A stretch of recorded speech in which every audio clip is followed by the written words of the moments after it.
How's it going, everyone? I'm Isle, and welcome to a best of 3 series of professional StarCraft 2.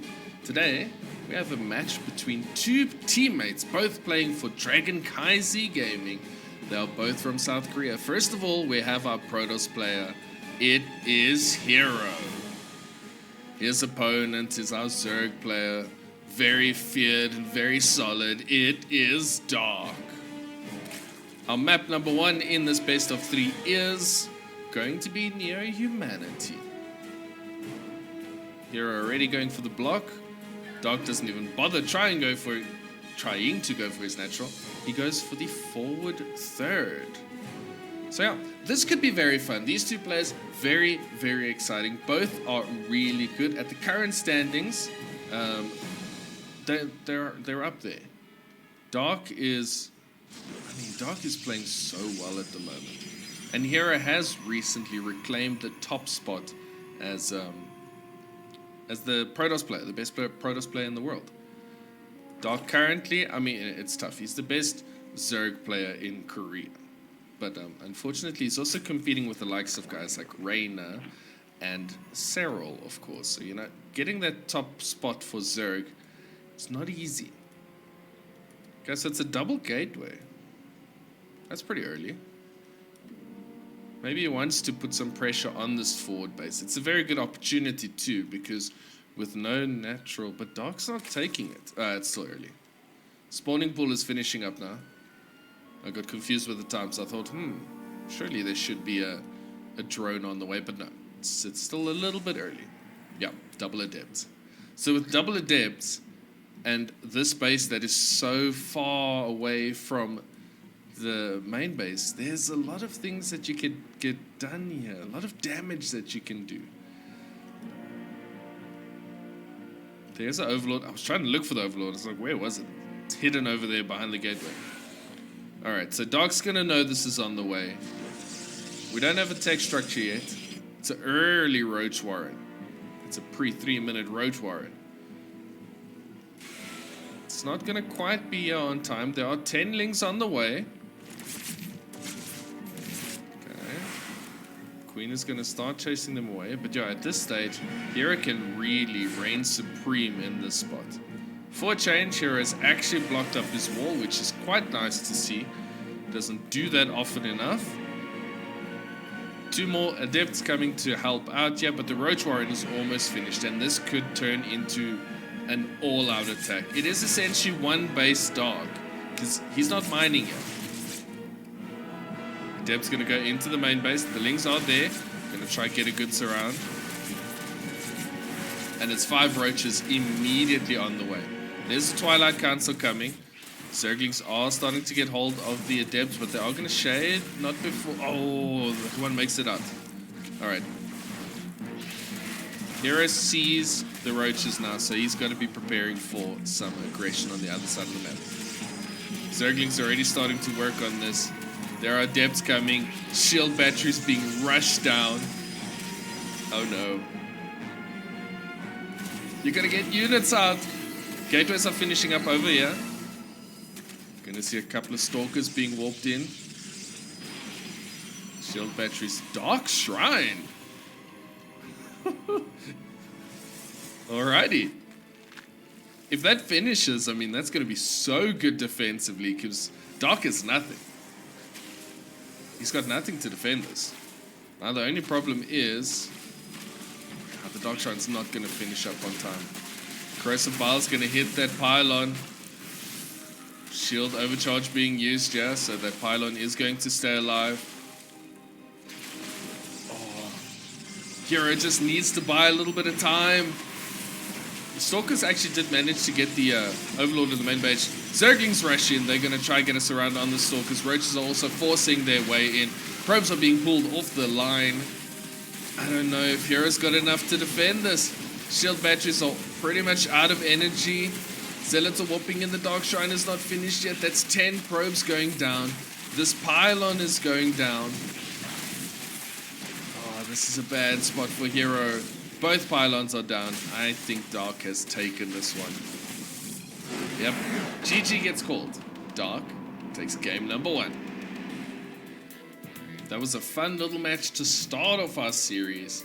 And now we go into game number 2 on Royal Blood. Dark having the early 1-0 advantage. We'll see what herO's response is on this map, Royal Blood.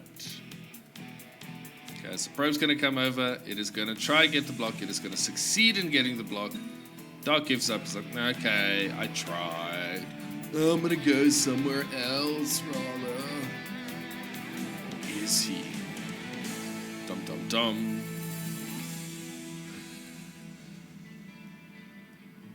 He's got no minerals now.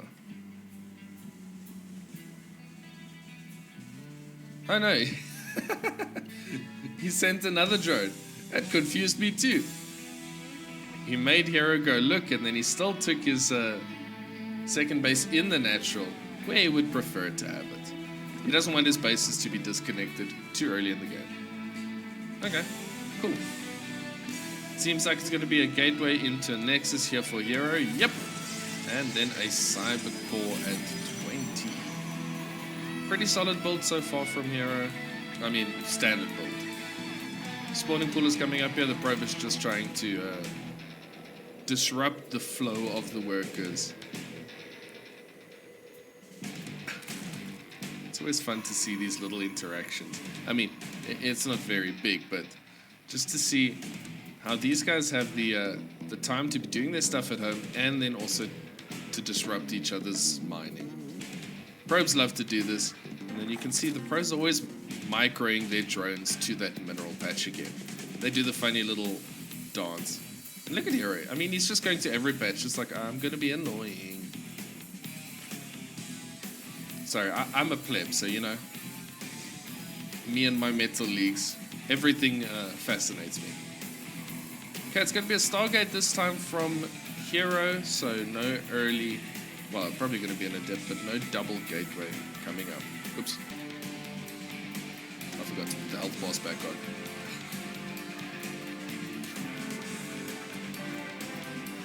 The probe is still going around. Zergling's going to start moving across the map, see if they can see anything. I do love the way these two players play.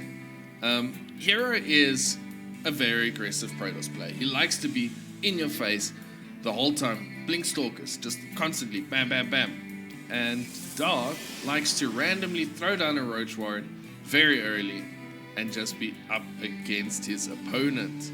And he does that in all matchups. He does it in Zerg vs Terran as well. He just loves... Ooh, picks off one drone over there. Not too bad. Yeah, he just loves to be aggressive. Okay, so it looks like it's only going to be single drone. Single probe also went down. There's a Zergling in the base here. So, good scout out by Dark. He does see everything that is coming.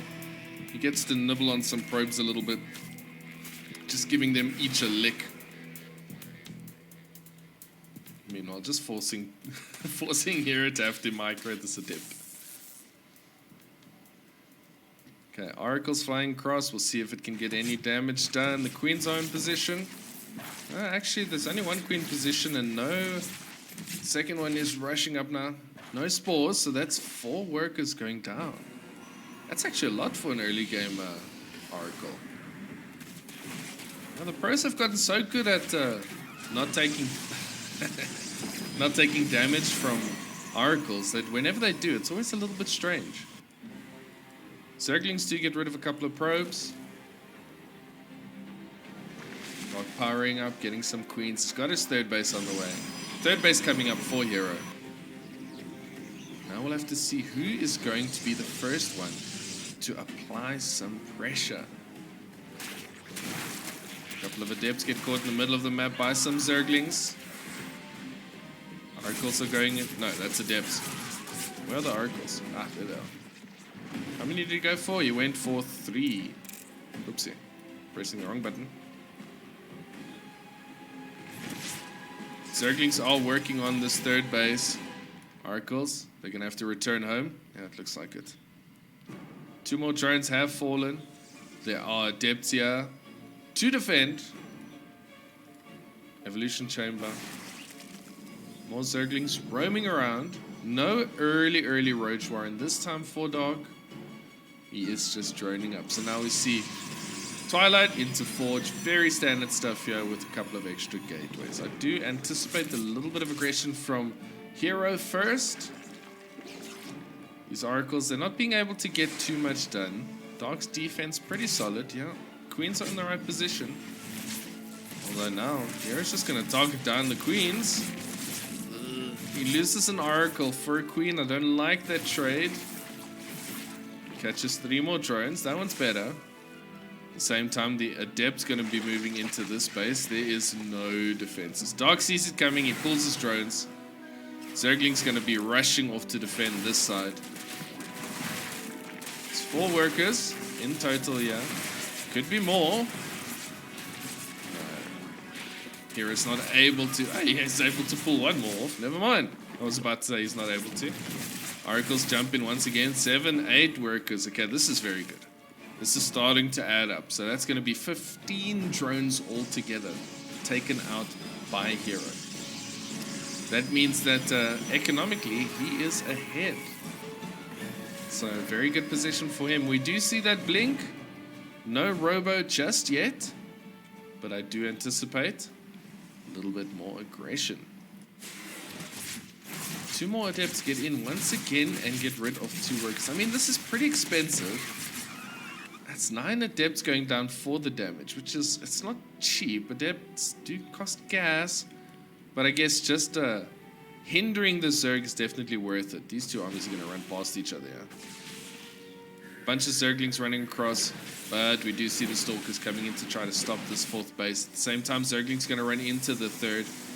Is a shield battery, there is a cannon, so he's not going to get too much done there. This base is going to be cancelled. Oops. We do see a Hydra Den. Okay. Don't mind the idea of a Hydra Den. He didn't get the Roach Warren, did he?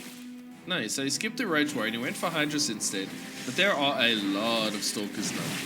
Stalkers are not the best at defending or fighting against Zerglings, but they're pretty decent. The Oracle's are obviously there to help out. Stasis traps are around, so you know he's got to be careful of that. There's a stasis trap that goes off, catches a couple of Zerglings. 3. Some dedicated pressure here. 11 Hydras on the production tab though. So if Dark can just hold on for a little bit. Meanwhile, we do have a pylon with what seems to be... Yeah, he's not going for the War Prism. He's just going to build up his units over here. Reinforcements coming in, so the Stalkers are busy working on good stasis trap. Dark sees that he's not going to be able to take this, and he GG's out. 1-1. Our final map for this series is Dragon Scales. herO pulling it back to a 1-1, and it is tied. We'll have to see who is going to come out on top in this match. I've fast-forwarded a little bit through the early game, just to 2 minutes or so, because no player was doing anything exciting, and we want to get into the meaty stuff, the real exciting stuff. It's been a fun series so far, quite aggressive from both of them. I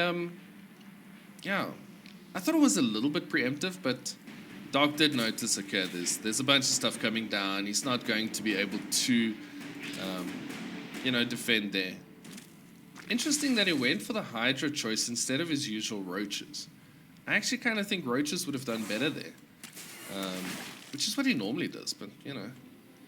He obviously had an idea in his head, and herO came in with, well, building a gateway there. You don't see that very often, so, you know.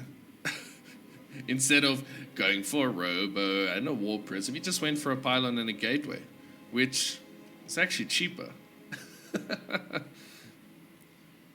You used to see it a lot as Protoss. But I mean, okay, let's go a little bit back in StarCraft history. Here we go. There was a time as Protoss where a Pylon didn't have a slow warp in. So you could warp in from a Pylon at the same speed as warping in from a gateway. So we would often see Protoss players not needing to make the Robo, not needing to go into the Warp Prism. So they'd just like have a Pylon over here, be able to warp in. Or attacking through the middle, and you just build pylons as you go along. And I mean, pylons are 100 minerals. They're pretty cheap, relatively speaking. Ooh, Oracle comes in, gets 3 worker kills. Very nice. They did change that. This is quite a long time ago, but it was a very different stage there. I can't even remember what this was. I think it was... Look at herO. He's learning. He's not leaving holes in his wall. He's not leaving units. But at least he's building buildings. Oh, no, he cancelled it. Okay, he's going to shove a unit in there. But yeah, very fun to think back to the old things that used to happen. Now, I'm saying this because pretty soon... Well, I mean, this is going to probably go live on Monday. Yeah, this video is going to go up on Monday. On Saturday that just passed, during the Game SA tournament, there was a Legends show match. Legends tournament between 4 older StarCraft 2 players. It was MC, MVP, MMA, and Stefano. Some of the guys from history. 6 worker kills here, by the way. And it was such a fun match to watch. I actually watched the entire tournament, which was amazing seeing the old guys play. They were playing on older maps, but they were playing in Legacy of the Void. So, you know, if you haven't checked that, you might want to go check the VOD. I don't know if I'm going to be able to get hold of those replays. I would very much love to cast them because it was so much fun. But yeah, everyone was kind of getting very nostalgic, talking about a bunch of things. So that's also kind of got me thinking about some of the things that we've seen in StarCraft that are now gone. And yeah, do we miss them? Do we not miss them? Because the maps, for instance, I mean, those maps were not from from Legacy of the Void era, so they were tough to play on. And the maps were good. I mean, I remember playing on a lot of those maps, and they were so much fun. It was things like Overgrowth, which I loved Overgrowth, and King's John Station was there. No one played on it. Cloud Kingdom, which was an awesome map. What was the other ones? There was Frost. There was Frost, which was a 4-player map, which is also very fun. Ooh, Zergling's putting a lot of pressure over here before the shield battery can finish. There's only one adept, a couple more warping, and the shield prism. The shield prism? What? The shield battery goes down. Oracle's coming back to try to drive these away. It is an early twilight into Blink. Let me actually just talk a little bit about the map before I carry on rambling. These Zerglings being taken out. 4th base coming up. Twilight is going to finish, so we're probably going to see a little bit more aggression here from herO once again. But yeah, it was very fun to see those older players, the legends of StarCraft, playing on those legendary maps. And then it makes me think of times like back when Protoss had the Mothership core, which, I mean, I didn't mind the Mothership core, but then again, I didn't mind having the Swarm Host era. I quite enjoyed watching StarCraft with the Swarm Host era. Maybe I'd think differently now, but I remember a lot of... It was mech versus the Swarm Host. Back when the Swarm Host still sent their Swarm Host on the ground, and they burrowed.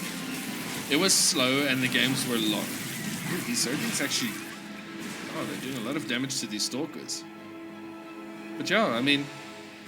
Let me know, down in the comments, what did you like? What era of StarCraft do you maybe think fondly of, or not so fondly of?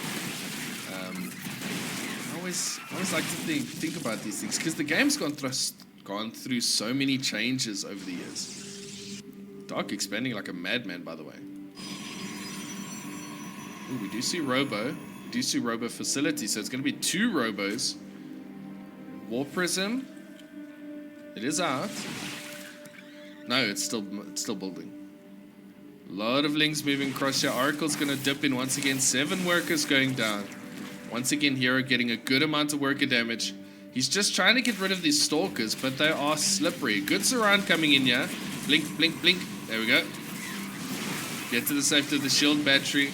Meanwhile, 9 drones have gone down, which means that Dark has got to replenish his economy a little bit. And herO's going to get ready for some serious aggression here. He's got Colossus on the way with extended Thermonauts. And especially with the Zergling heavy army, Colossus are going to do great. It's a lot of links moving in here.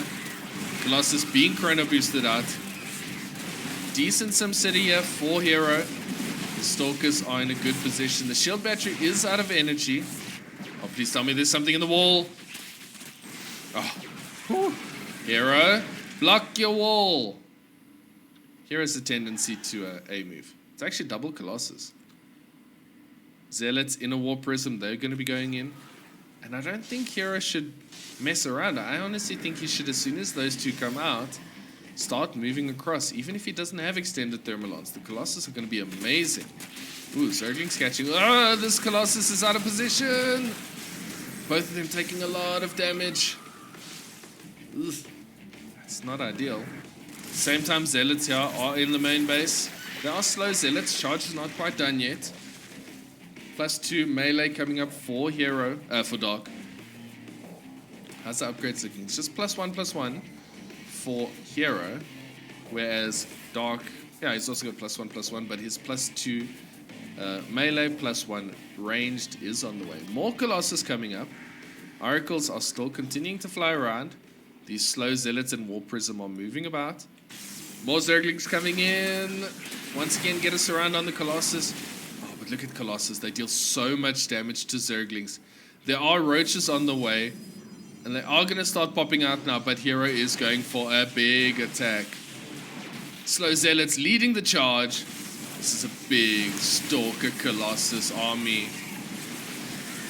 Okay, the Surround is trying to come in here from the roaches and the Zerglings. Seems to be a pretty decent position here. Good attack from Dark, trying to catch this army, but that's still a lot of Stalkers. The Colossus are not really being dealt with. Now, Dark's army is starting to take a beating, and these 4 Colossus are having a great time. Extended Thermalance is done, and there it is. It's gonna be GG. herO takes the series 2-1. I hope you enjoyed this one. I had great fun with it. Make sure to like the video if you did, and subscribe if you want to see more StarCraft 2 content. Thanks so much, and I will see you in the next one.